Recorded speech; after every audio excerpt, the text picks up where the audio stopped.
My name is Jason, and I want to tell you a story. A story about how an ordinary family dinner turned my life upside down. And to be honest, I'm still not sure if it was for better or worse. So, imagine this. Friday evening, my wife Sarah and I are sitting at the table across from my mother-in-law Evelyn. The usual routine. Chicken soup, salad, small talk. You know, things like, how's work? Oh, you've lost weight, and other joys of family life. And then Evelyn suddenly starts talking about her youth, saying that there were times when she and her late husband never missed an amateur race. They prepared the cars themselves, spat sand through their teeth, in general, lived life to the fullest. I'll be honest, I was surprised. I always thought of my mother-in-law as a kind of dry businesswoman who only knew how to talk about her auto parts.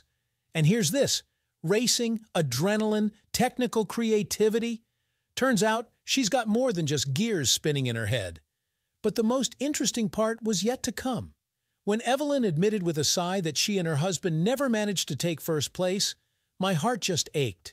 So much passion in her voice, so much unquenched thirst for speed. Those Fast and Furious movies with their pathos have nothing on her. And then I got carried away. I don't know what came over me.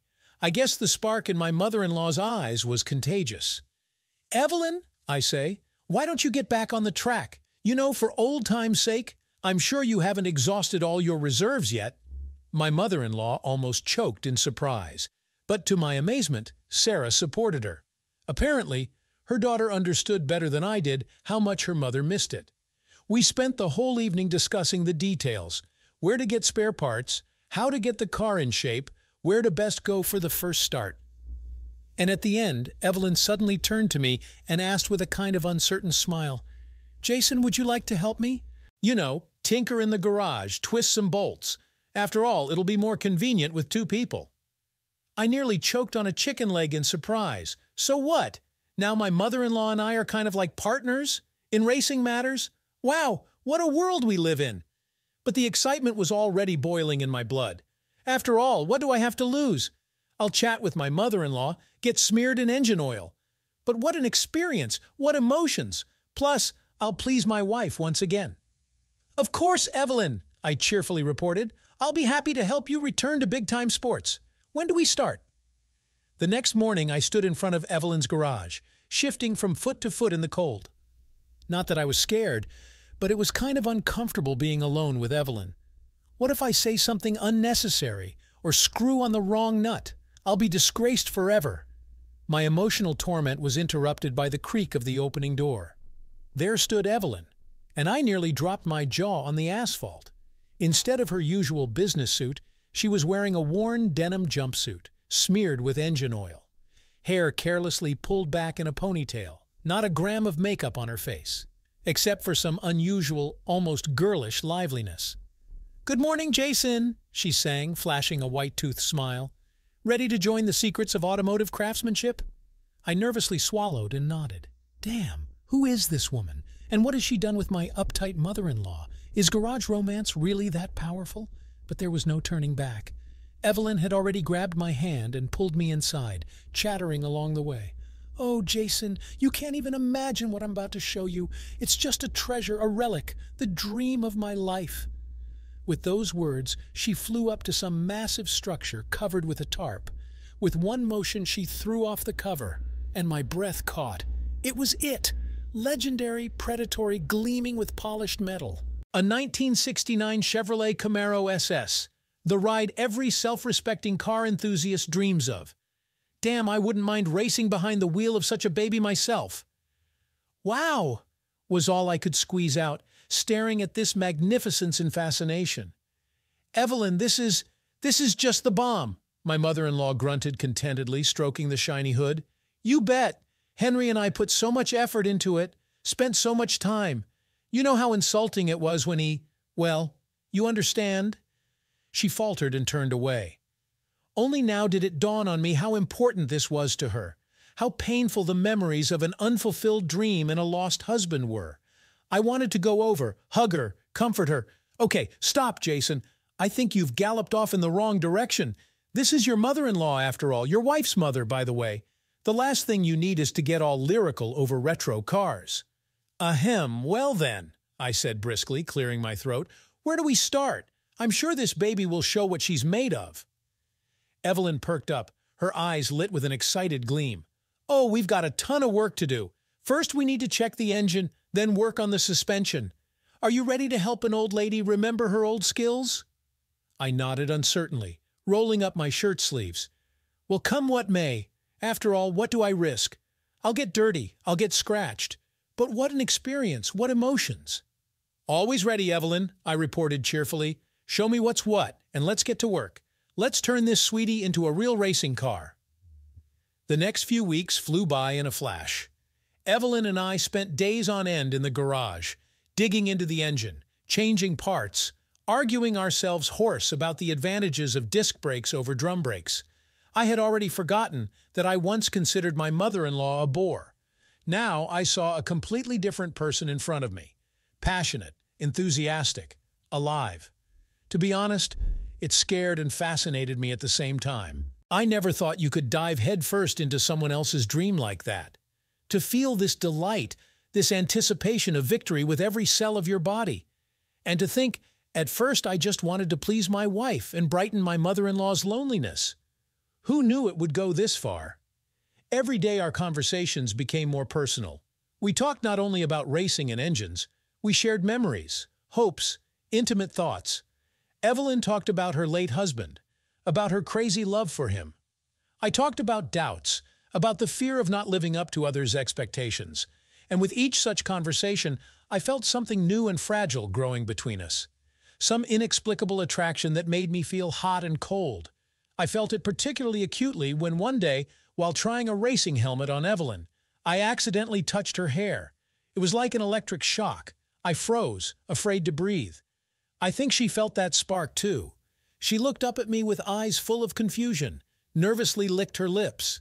There was a pause that made my jaws clench, and then Evelyn suddenly pulled away and declared with feigned cheerfulness, "Well, Jason, I think we're almost ready. All that's left is to test our baby in action. How about a trial run on the weekend?" I swallowed the viscous saliva and nodded. What's happening to me, damn it? I found the time to swoon like a snotty romantic.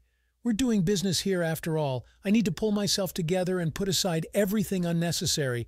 After all, Evelyn is old enough to be my mother. Even if she's a damn attractive mother, I have to admit. Okay, stop. Jason, stop it right now. You're a married man. What the hell are you getting all mushy for? Pull yourself together, you rag. So what if you touched your mother-in-law? She probably didn't even notice anything. It's your imagination running wild from overwork. For the rest of the day, I tried hard to keep my distance. I avoided looking Evelyn in the eye, moved away if she got too close. And in the evening, when I got home, I stood in the shower for a long time, trying to wash away this strange, viscous tension. It was going pretty badly, frankly speaking. Already lying in bed next to my peacefully snoring wife, I feverishly replayed the events of the past few weeks in my head. What's happening to me? Why am I so drawn to Evelyn? It's wrong. It's immoral after all. I have to stop this nonsense before it's too late. With these thoughts, I sank into a heavy, restless sleep. I dreamed of roaring engines, silver flashes on the turns, and Evelyn's face, so close, so desirable. And in the morning I woke up completely wrecked and even more confused than before. Definitely, it was time to decide something. Otherwise, I risked completely going off the rails over my murky fantasies. But how the hell do I get back to normal life if even in my dreams all I do is chase unattainable dreams? And here it is, the moment of truth. The day when Evelyn and I's work was to pay off handsomely. The day of the first test drive. And let's face it, the day of my final realization. From the very morning, everything went wrong. To start with, I managed to spill half a can of energy drink on myself while trying to calm my pre-start jitters. Then I couldn't find the car keys for a long time and ended up being a whole half-hour late. When I finally got to the agreed-upon place, Evelyn was already waiting for me. She was standing, leaning against the shining side of her beloved Camaro, and impatiently tapping her foot on the asphalt. Seeing me, she frowned and threw sarcastically, "Well, finally, Sleeping Beauty. I thought you'd taken root there, or were you afraid of my crushing victory over you?" I snorted, trying not to pay attention to my pounding heart. Ha, dream on, Evelyn. I just decided to give you a little head start. Out of respect for age and all that. My mother-in-law narrowed her eyes and gave me a mocking look. Oh, you shouldn't underestimate old lady Evelyn, my boy. Today I'm going to kick your ass to kingdom come. Prepare for a humiliating defeat. With those words, she nimbly jumped into the car and slammed the door right in front of my nose. I just opened my mouth at such impudence. What a spiteful old woman! Well, nothing. Now I'll show her what's what. Evelyn, hold on tight. The next half hour blurred into one continuous adrenaline rush for me. The roar of engines, the screech of tires, the wind whipping in my face, it was all more intoxicating than strong whiskey. Evelyn and I raced down the deserted highway, overtaking each other on the turns and sending each other defiant glances. It was like a crazy dance, a game with no rules. And damn it, how I loved it. When we finally stopped, panting and wiping the sweat from our foreheads, I felt completely drained, and at the same time, incredibly alive, as if all the worries and doubts of the past days had simply evaporated, burned up in this wild, primordial delight. Evelyn climbed out of the car, beaming like a polished penny. She came up to me, slapped me on the shoulder. "Not bad, Jason. For a rookie, you race pretty well. Maybe I'll make a real racer out of you yet." Her touch sent a shock through my body. I froze, afraid to move. Slowly I raised my gaze, meeting her eyes, crazy, burning. There was something in them, hungry, dangerous. And at that moment, everything fell into place. To hell with fears, to hell with conventions. I want this woman. I want her like I've never wanted anyone or anything before. And I'll be damned if I don't take what I desire. I don't remember what happened next. I only remember the heat of her lips and the wild pounding of my heart. It was like a volcano erupting, like an engine roaring, like a tidal wave sweeping everything in its path. Passion that made my eyes darken and my legs buckle. We came to our senses already in the car, half naked, soaked in sweat, intertwined in some unthinkable tangle, and still unable to tear ourselves away from each other. "Damn, Jason," Evelyn breathed out, burying her face in my shoulder. "What have we done? We shouldn't. This is wrong." I buried my face in her hair, inhaling the scent that had become familiar. Inside, everything was singing and ringing with an intoxicating feeling of euphoria. "I don't care. Do you hear me, Evelyn? I don't give a damn about rules and propriety. I want to be with you, here and now, and come what may." She breathed in sharply, then again, and then she suddenly laughed, lightly, almost happily. "Oh, Jason, what are you doing, you shameless man? Fine, have it your way, but let's agree. What happened today stays just between us. Deal?" I nodded, feeling my heart skip a beat. Now Evelyn and I had a shared secret, forbidden, vicious, warming like a sip of brandy on a frosty day. And I knew this was just the beginning of something truly special. The next few days turned into one continuous pink haze for me. I was flying as if on wings, not noticing fatigue or everyday worries. Even Sarah looked askance at my idiotically blissful face. But I didn't care. I was basking in my forbidden happiness and didn't want to think about the consequences. Evelyn and I continued to work on the car, but now everything had changed. Now every touch was filled with hidden meaning, every glance a promise of something more.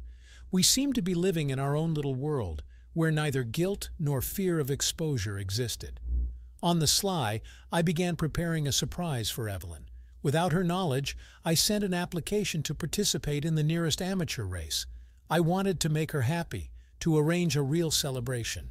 After all, she had been dreaming about it for so many years. It's time to make that dream a reality. And then, finally, the day came. The day of the race, the day of truth. Evelyn, unsuspecting, came to the garage as usual. Seeing me, beaming like a copper basin, she raised an eyebrow in surprise. "Jason, what are you grinning about? Did you find a treasure or win the lottery?" I winked conspiratorially and waved the race pass in front of her nose. "Better, Evelyn, today your dream will come true. You'll hit the track and tear them all up, because you're the best, and now everyone will see it." Evelyn's eyes widened in surprise. Then she grabbed the pass, stared at it as if not believing her eyes. "Wait, so you signed me up for the race? Jason, how did you— why?" I shrugged, feeling the blood rush to my cheeks. "Well, I thought you needed it. You've been waiting for it. hoping for it for so many years. And then, after all our work, it would be a sin not to try, right? Evelyn was silent, still clutching the ill-fated pass in her hands. A whole storm of emotions was reflected on her face. Surprise, fear, gratitude, anticipation. And then she suddenly stepped up to me and hugged me tightly. "Thank you, Jason. Really, thank you. I don't even know what to say. This is the best gift anyone has ever given me." Her embrace made my head spin. I carefully pulled away and looked into her eyes. "Well, ready to kick those youngsters' asses? Let's show them what's what." Evelyn laughed, ringing, happy. The familiar mischievous sparks lit up in her gaze. "You bet! Old Lady Evelyn will show them a thing or two. So, shall we?" And we hit the road. We went out on the track as if onto a battlefield. Evelyn was glowing like a Hollywood star on the red carpet. She was nervous, of course, but she held up well. And when the race began, it was an unforgettable sight. Evelyn raced down the track like a fury, masterfully taking the turns and overtaking her opponents. I was screaming and whistling in the stands, my voice hoarse with delight. And when she finally crossed the finish line first, my heart just leaped with pride. She did it. She won. After so many years, so many trials.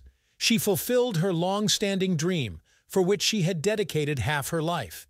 And looking at Evelyn glowing with happiness on the podium, I realized this was our shared victory, not only over the competitors, but over time, over circumstances, over our own fears. We walked this path together, and together we reap the fruits. What will happen next? Who the hell knows? So it turned out that our story has an open ending. I still have to explain myself to my wife, deal with my own conscience.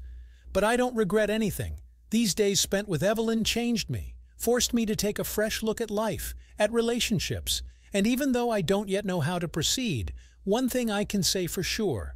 I am grateful to fate for this unexpected gift, for bringing me together with an amazing woman and giving me unforgettable emotions, making me feel alive, young, reckless.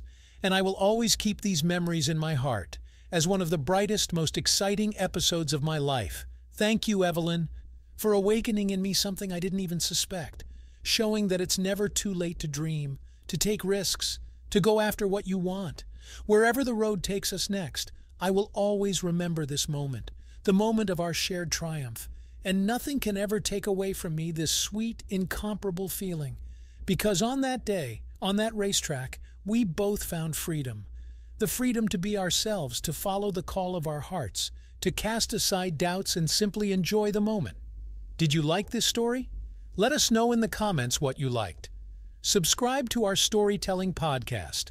Also, don't forget to like and ring the bell so you don't miss more interesting stories. See you soon.